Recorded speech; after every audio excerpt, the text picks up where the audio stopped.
My mother started telling me to take responsibilities for myself when I clocked 16. It felt strange.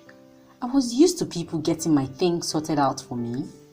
At school, while I was still in secondary school, my mother would tell my brother to drop by at my school to pay my school fees. At the beginning of each term, my mother herself would travel down to the market to buy me new bags and socks and books and stationery. When she started telling me to go buy things by myself, to go fetch things by myself, to start telling myself anything that happens to me was my fault, I started feeling strange. It was as though my mother was shifting my position from being the last born to the first. The transition from childhood to adulthood was too sudden, too abrupt. It caught me off guard, but we didn't know what that meant. We did not know aging comes with its burdens and that it would have been better for us to remain how we were as innocent, young lads. This podcast is suitable for students between the ages of 16 to 25. If you're interested in self-improvement, productivity, study tips, this is the podcast for you. Welcome to the Sweet and Sour Podcast. My name is Adedimeji Hikmat. I'm a student just like you. I'm passionate about personal development and productivity. So, if this is your first time listening to this amazing voice, don't make it your last. If not, sweetie, you know how we roll now. Let me hear you say H to the I to the Q, to the M to the A and the T. H to the I to the Q, to the M to the A and the T. H to the I to the Q, to the M to the A and the T. Hello, everybody. Welcome back to another episode. And on today's episode, I did a voiceover on a beautiful write-up by my guest who is on the show with me. And I just wanted us to get to know a little bit about the guest before you finally listen to the complete write-up, which is amazing. Thank you so much, Adedimeji Ahmad, for coming on the show with me. Please, would like to know more about you. Hello everyone, my name is Ahmad Adedimeji Amobi and I am a writer. Although a couple of times when people ask me what I do and I tell them that I write, I somehow inwardly feel as if, although I've been assured different times, many times, that of course I'm doing the right thing. Not as much that my writing is speaking a thing or two into the society. I'm very happy about that. I am an undergraduate. I'm still an undergraduate of English at the University of Ilori. So glad to be here. It's my first time my story will be read. It's always a thing or two for me when people outside my reach, outside my contact, get to read me. It makes me feel so aloof that my piece is actually speaking something into the world, that my piece could be so impactful that someone else somewhere could feel the energy to share it with another person whom I don't know. And if nothing else, that's exactly what I want my writing to be for me, for people to read and to feel the need to share with another person because they actually gain something from it. Because that's exactly how we get to read books, how we get to know authors. Someone reads this, you recommend this to another person. I'm a creative and freelance writer because sometimes I freelance. But basically, I am a creative writer because I can't imagine anything taking my creative writing away from me. Well, it's a thing of pride for me because a couple of times that saved me from emotional drama, from emotional trauma and all. I've been able to express myself properly with my creative writing. I like to do this thing on my podcast. Just tell me 3 things you're grateful for today. Presently in my life, the thing I'm grateful for, number one, is that anytime my mom sees me, she's always happy. I'm glad that I've proven to morph out of being a bad child that I was to becoming a boy she could see and feel joy and feel that every penny she spent on me or every energy she's expended on me was worth it. That's the first on my list. The second on my list would be that amidst the societal influences, I am still able to hold on to my religion. Not even the societal influences, personal battles. Because I fight a lot of wars in my head. I fight different wars in my head. Anyways, I'm still glad I'm still a practicing Muslim. I'm still holding on to my religion, and inshallah, hopefully, I hope nothing takes that from me. And the third thing would be that I'm living. Yeah, that actually covers everything. That I'm living, honestly, because one of the greatest gifts I'm thanking my God for that honestly is that I'm still alive. It is when you're alive you think of achieving your goals. When you're alive you think of, and then what can that? I got a news last week that someone very, very close to me died. And the president is very young. Oh my God. The tough part about this thing is that you don't know how to change that things from east to worse. Someone you used east for yesterday and today becomes worse. That's honestly, I'm glad I'm still alive. Although every time I wake up and I think of my aftermath of death, I always ask myself, what would be said about me? What will become of me when I die? I hope I turn out to be something good. So, I really wanted to know what inspired this write-up, because it was just a link someone sent to me, and to be honest, we don't really check out some of these things because I guess everybody's busy doing things,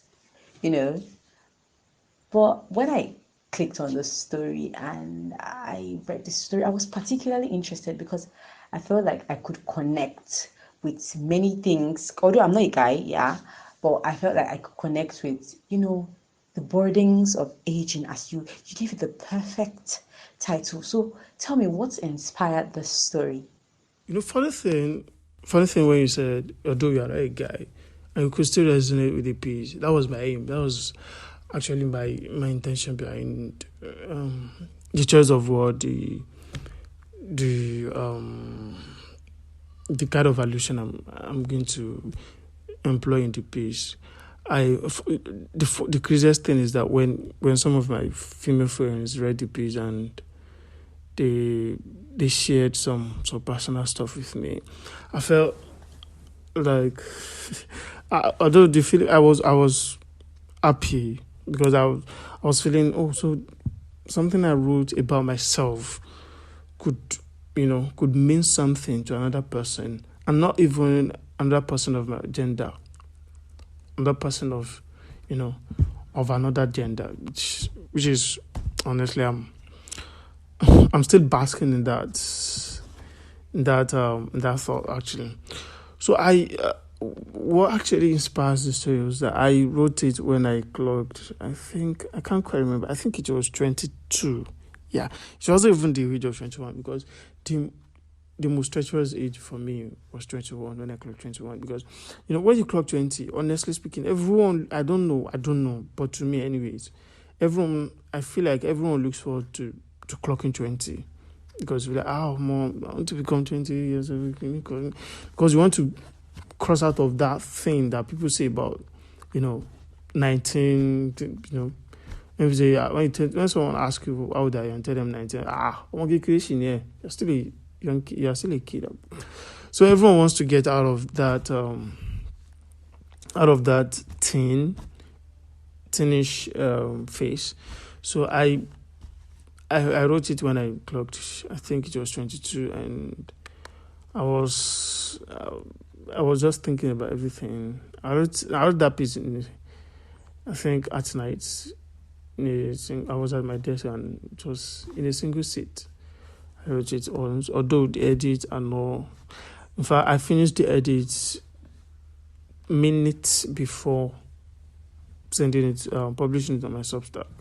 So what inspires this story is that I have a couple of folks around me who just clocked 21, and they seemed, happy. I had one that just clocked 20, and they all seemed happy about this stuff. And I wanted to tell them that, bro, the moment you clock 21 and in fact, when you are leaving that 21, life would become a burden for you. You start thinking of, because before you know it now, you start adding 9 years to yourself and boom, you're 30. And at 30, I feel like, honestly, life begins at 20, honestly, but technically life begins at 30, as most of us think, because especially for men, 30 is the perfect age to marry or whatever, blah, blah, blah. But to me, anyways, life begins at 15, safe. Depends on the kind of environment you grew up in. Because some 15-year-olds have started even thinking of what they will become in the future and all of that. Although it might not be realistic anyway, but then they started thinking of stuff like that. Not to me, Sha. I think at 15, I was thinking of, let me see, of Ashodo and all of So it was actually a personal interaction with my folks, with my guys around me, whom I couldn't tell physically that, bro, this thing will happen to you, this thing will happen to you, this thing will happen to you. But I sure wanted to tell them, but I didn't know how to tell them. So I thought, okay, probably I should just write it as a letter. I wanted to write it as a letter to them, just send it to their DMs and but then I had a second thought, let me just write it by myself and see what comes out of it. So yeah, that's it. Okay, so in 5 years' time, let's wrap this up so my listeners can listen to your beautiful write-up. So give us a brief where you see yourself in 5 years' time goal. Where do you see yourself in 5 years' time? You just placed one of my biggest fears before me. I always run away from that question every time I'm asked, because I feel like life is unpredictable. Okay, when I was in JS1, I wanted to become a computer engineer because I saw a picture of a friend's brother who was in the US. I don't know whether he's still there, but then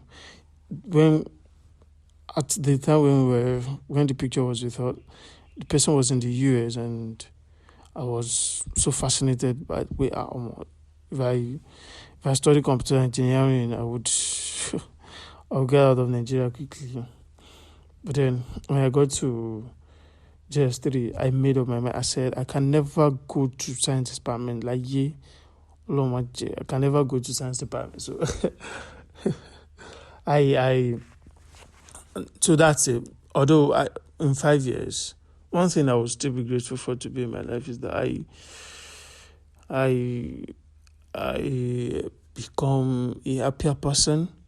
I hope to write more impactful stories, even if they will be personal, but then people could resonate with it. And I hope not to lose my creativity ever. So on the material stuff now, starting from, let's say, next year, I don't see myself in Nigeria anymore. Until I'm not denying my country anyway, but thank you so much for creating time to feature on this particular episode. Without wasting your time, amazing sweets, beautiful sweets. Let's get right into the story, and I want to know what you think. Can you connect with the story as I have connected to it? My mother started telling me to take responsibilities for myself when I clocked 16. It felt strange. I was used to people getting my things sorted out for me. At school, while I was still in secondary school, my mother would tell my brother to drop by at my school to pay my school fees. At the beginning of each term, my mother herself would travel down to the market to buy me new bags and socks and books and stationery. When she started telling me to go buy things by myself, to go fetch things by myself, to start telling myself anything that happens to me was my fault, I started feeling strange. It was as though my mother was shifting my position from being the last born to the first. The transition from childhood to adulthood was too sudden, too abrupt. It caught me off guard, but we didn't know what that meant. We did not know aging comes with its burdens and that it would have been better for us to remain how we were as innocent young lads. I first noticed some strands of hair on my armpits some days to my 17th birthday. At school, I was not shy of exposing my armpits to my classmates to show them the sprouts. It was a competition. It started when Abolu Sodu, a classmate, told us he had strands of hair growing around his groin. Since then, every morning in the bathroom, almost every one of us examined our shafts to check if we were growing up too. We stopped measuring aging by our ages. We stopped arguing who the older person was. Body development became our age measuring tool. Until mine came out, I was among the youngest in the class, but we didn't know what that meant. We didn't know aging comes with its burdens and that it would have been better for us to remain how we were, as innocent young lads. The most treacherous age for me was 21. Clocking 20 seemed like a milestone, especially if you had known what a decade meant before clocking 20 and you assume you're making two. I told my mother on my 20th birthday that today I become a man, as I thought that is the age manhood begins. My mother sent those words back into my throat and told me I had become a man since the day I showed her what came out of me. On one of the days I was watching 16 from afar, that night my mother sent me to buy bread at Uluyori. Our area at night is a dark hole that headlights from motorcycles seem like penetrations, but we weren't scared to walk it at night because it was safe, unlike now. As I was returning, I saw a light flashing from an uncompleted building. I didn't know what drove me there. I approached the building and met a man jerking a woman against the wall. The harder the man jerked, the fiercer the woman moaned. I stood there, watching them for some minutes before running home. As I was running, I had grown hard and it was dangling left, right in my trousers. When I got home, I showed my mother the melty water coming out of me and she spoke into my ears not to tell anyone and henceforth should stay away from my female friends. The transition from childhood to adulthood was too sudden, too abrupt. It caught me off guard. I was fascinated by those words she said to me. I knew what they meant.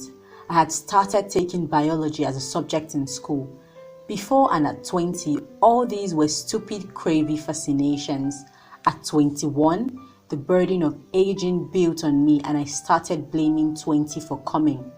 At 21, you grow loads of questions before yourself. How have I spent my last 2 decades? What would it be like to step into another decade? What exactly have I achieved so far? My 21st birthday met me on a transit returning from Ilorin to Iwo during the pandemic. On Facebook, I wrote some thoughts about what it meant to cross the border of 10, about imaginary houses of achievement I built for myself. It was mentally threatening, tracing and trudging down the memory lane of achievements. I was unable to pin out a tangible box of achievements I molded for myself. Being unable to draw a box for myself made me decide to start working harder, to start preparing so much before the half of a new decade. I told myself before 22, I should have been published in this sole journal. By 23, I should be enrolled into a writing program. Before 23 runs out, I should be planning to publish my debut novel. I have stopped tying my value of existence to my age. I threw myself into the pool of depression when I thought I should be what my age mates were becoming. I have a partner who is way younger than I am, but have achieved what I didn't achieve when I was their age. Tying success or value or achievements to age makes you think that you haven't achieved anything. I have stepped out of the former me and I am building a future for myself in every possible way I can. I am building it as the events unfold by themselves and not to achieve them before I clock a particular age. I have started telling the younger folks around me to be careful of age 21. It seems like a beautiful age to look up to, but it is the age that denies you everything you intend to become.